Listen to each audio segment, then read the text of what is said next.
मिठन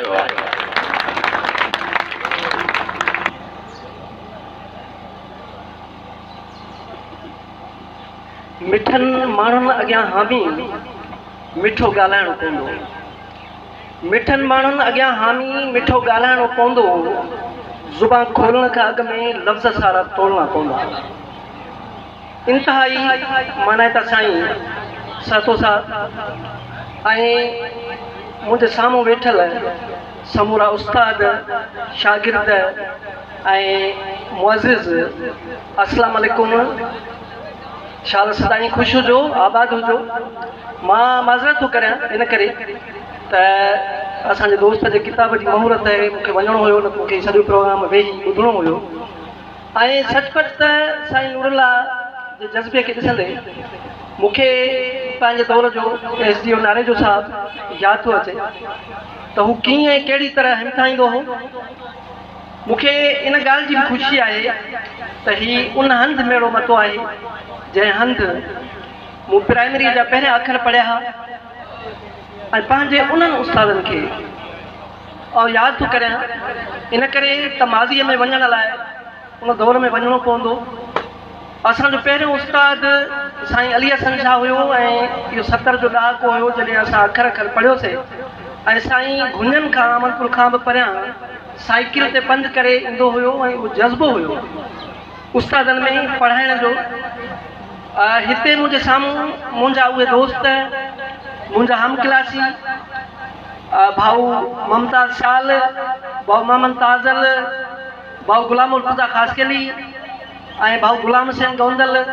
ऐं घणा सारा दोस्त वेठा आहिनि जन हिन ई स्कूल मां तालीम हासिल कई ऐं उन्हनि पंहिंजो नालो पैदा कयो।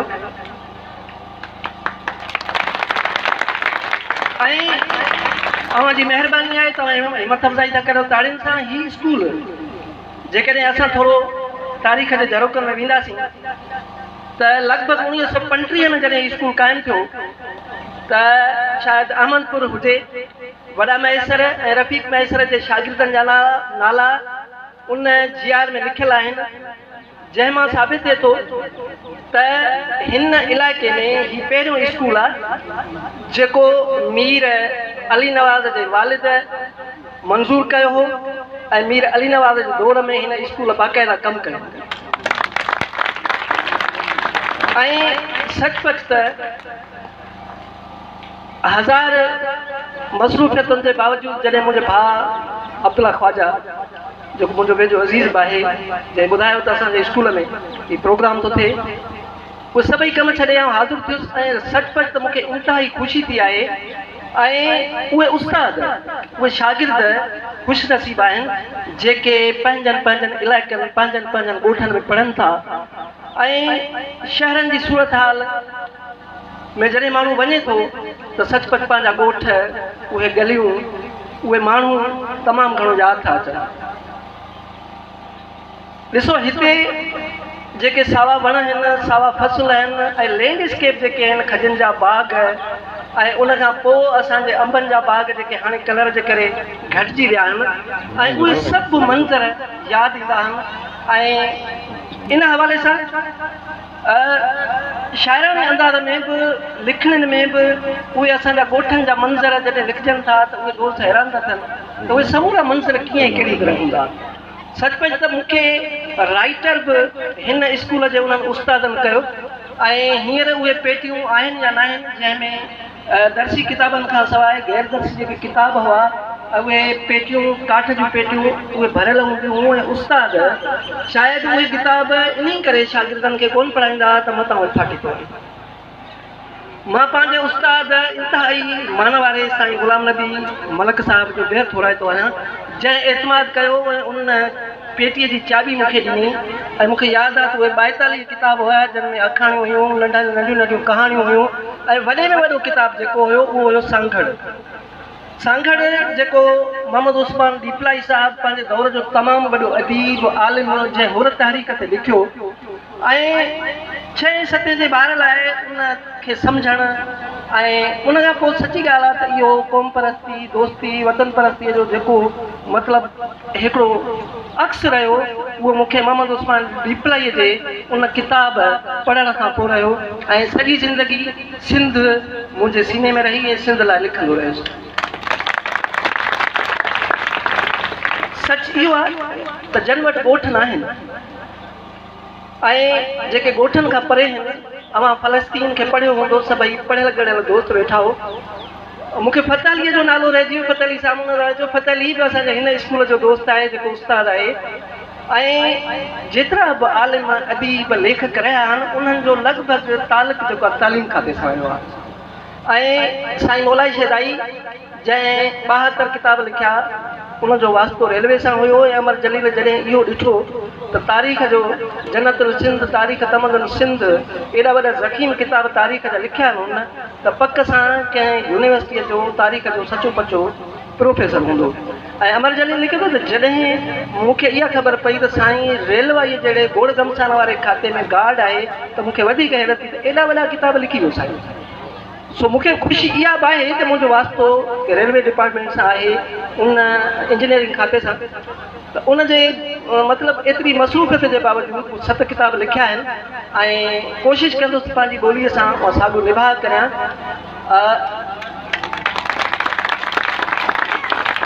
मूं ॻाल्हि बि कई ॻोठनि जी त फ़लस्तीन जे शाइर महमूद दरवेश जेको फ़लस्तीन जो क़ौमी शाइर आहे जॾहिं फ़लस्तीन ते इसराइल कब्ज़ो कयो त महमूद दरवेश को 7-8 सालनि जो हुयो ऐं लुबनान में जॾहिं हू कैंप में रहियो महाजर कैंप में ऐं 20 सालनि जी उमिरि में हिनखे हिकिड़ो इहो ख़्यालु थियो भेण मां पंहिंजो उहो ॻोठु ॾिसां ऐं जिते मां खेॾियो हुउसि जिते मां पढ़ियो हुउसि ऐं दोस्तनि सां खेॾियो हुउसि ऐं एॾो हुनजो इश्क हुयो जो उन जे बाटर टपी तारनि खां क्रॉस करे उन पंहिंजे ॻोठ जॾहिं पहुतो त उते ॿियो त कुझु कोन हुयो हिकिड़ो निम जो वणु हुयो ऐं ॿियो मिटीअ जो ढेर हुयो। महमूद दरवेश उन पंहिंजे निम खे भाकुर पाए तमामु घणो ॾिनो त तूं हिते आहीं ऐं मां हुते आहियां ऐं तूं बि परदेसी थी वई आहीं मां बि परदेसी थी वियो आहियां। उन खां पोइ हुन मिटीअ जो हिकिड़ो भितर कंहिं छापर में वेड़े खयो ऐं महमूद दरवेश एॾो वॾो शाइर जंहिंजी 13 ॿोलियुनि में तर्जुमो थियो ऐं महमूद दरवेश पंहिंजे सवाना हयात में लिखियो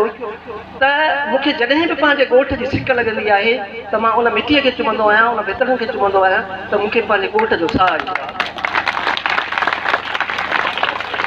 ऐं सची ॻाल्हि इहा आहे त मां जॾहिं पंहिंजे ॻोठ ईंदो आहियां त महमूद दरवेश जा उहे लफ़्ज़ मूंखे ॾाढो यादि ईंदा आहिनि ऐं मूंखे हिकिड़ो नओं उत्साह मिलंदो आहे ऐं ॿीहर वञी जॾहिं मां शहर में लिखंदो आहियां त मूंसां गॾु मुंहिंजो ॻोठु गॾु थींदो आहे ऐं इहो ई सबबु आहे त मूं हाइको सिंफ मुतलिक़ मां थोरो तशरीह नथो करियां पर हिकिड़ो हाइको हुयो त अहमदपुर खां ॻोठु सावा खेत पुछनि था मस कई थी मोट। सो मुंहिंजा साईं इहे ॻाल्हियूं आहिनि इहे ॻाल्हियूं आहिनि हिकिड़ो नज़म ॿारनि लाइ आहे त ॿीहर मां ॿार थियां तव्हांखे ॿुधायां थो। हा यादगिरियुनि जे हवाले सां आहे त यादगिरियुनि जा सभु गुलाब संभाले थो रखां यादगिरियुनि जा सभु गुलाब संभाले थो रखां बंदि अखियुनि जा सभु ख्वाब संभाले थो रखां टहक ख़ुशियूं ॻोढ़ा मेला पे विछोड़ा ज़माना तुंहिंजा सभु बाब संभाले थो रखां हाल में हलंदे पवे थो यादि जे माज़ी वक़्त जी रिफ़्तार जा सभु बाब संभाले थो रखां। ॿारनि लाइ आहे तंग थी मसलनि जे मांधाण खां ऐं ज़माने जे गरम सांधाण खां हुन पल ॿटे जो वेही सोचो खणी छो न ॿीहर वरी मां ॿार थियां छो न ॿीहर वरी मां ॿार थियां ऐं वरी बाबल जे ॿाहुनि जो हार थियां छो न ॿीहर दाख़िल थिजे स्कूल में छो न ॿीहर दाख़िल थिजे स्कूल में नंढड़ी सही पर का शरारत कजे पोइ हथु उस्ताद जो छो न हुजे भले रूल में पोइ हथु उस्ताद जो छो न हुजे भले रूल में दिलि चवे थी साॻीअ बेंच ते वेही मुर्की पवां दिलि चवे थी साॻीअ बेंच ते वेही मुर्की पवां ऐं हथ में टांडाणो खणी छिरकी पवां दिलि चवे थी त ॿीहर ॿार थियां ऐं छो न वरी बाबल जे ॿाहुनि जो हार थियां। अबाणे ॻोठ जे हवाले सां अबाणो ॻोठ ई मुंहिंजो अंबनि जी ॻोठ में जेको खजनि जी शाम में आहे पिरीअ जे नाव जा आहे। मूं घारिया ॾींहं नंढपण जा मज़ा वाहन में टुड़गण जा सुबुह स्कूल ॾांहुं वेंदे सुरीला गीत छेड़ींदे उॾाए धूड़ पेरनि सां भरियासीं झोल ॿेरनि सां सॼो एल्बम ई यादुनि जो संभालियो साह जा आहे। अबाणो ॻोठ ई मुंहिंजो पिरीअ जे नाव जा आहे। यादि ॻोठनि जी यादूं ॻोठ मुंहिंजे जूं विसारे कीन न सघियो। हवाऊं रोज़ ते गुलियूं मिलनि दिलदार सां दिलियूं पधर वेकरा ऐं भितियूं कीन हूं दिलनि में बि एॾियूं विधियूं कीन हूं। सॼी हीअ हीर यादुनि जी चरीअ जे चाह जा आहे। अबाणो ॻोठ ई मुंहिंजे पिरीअ जे नाव जा आहे। मुंहिंजा साईं अव्हां जूं मोहबतूं अव्हां जूं महिनतूं ज़रूरु रंग लाहींदियूं। जिते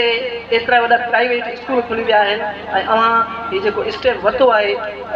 इनशा ताला मूंखे उमेदु जागी आहे त ॿाहिराड़ीअ जा स्कूल ॿाहिराड़ीअ जा ॿार ॿीहर राइटर थींदा वॾा ऑफिसर थींदा। अव्हां सभिनी जा लख कुर्ब। तव्हां हीउ तमामु शानदार